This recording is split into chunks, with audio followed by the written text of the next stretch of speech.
உலக புகழ்பெற்ற நாமக்கல் ஆஞ்சநேயர் கோவில் மலைக்கோட்டைக்கு மேற்கே நரசிம்மர் நாமகிரி தாயார் கோவிலுக்கு எதிரில் அமைந்துள்ளது.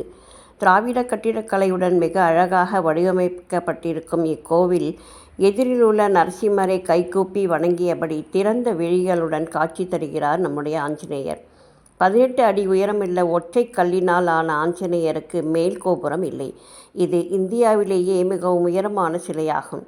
இக்கோவில் கட்டப்பட்டு 1000 ஆண்டுகளுக்கு மேலாகிறது.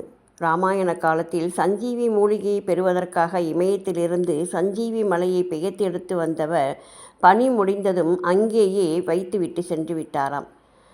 திரும்ப வரும்போது ஒரு சால கிராமத்தை எடுத்து வந்திருக்கிறார். அந்த நேரத்தில் சூரியன் உதயமானதால் ஆஞ்சநேயர் சால கிராமத்தை கீழே வைத்துவிட்டு சந்தியாவந்தனத்தை செய்து முடித்தார். பிறகு சால கிராமத்தை எடுக்க முயற்சி செய்தபோது அதனை எடுக்க முடியவில்லை.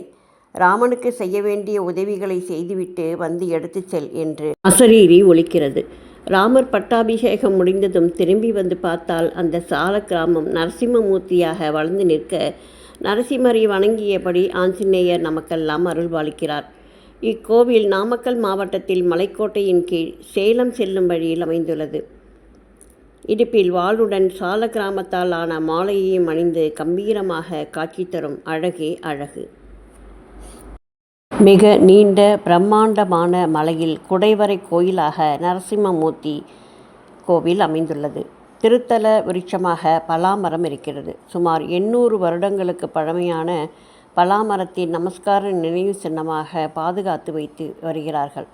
ஸ்ரீராம ஜெயராம என்ற நாமம் ஒலித்து கொண்டே இருக்க ஆஞ்சநேயரை தரிசிப்பது மெய்சிலிர்க்க வைக்கின்றது.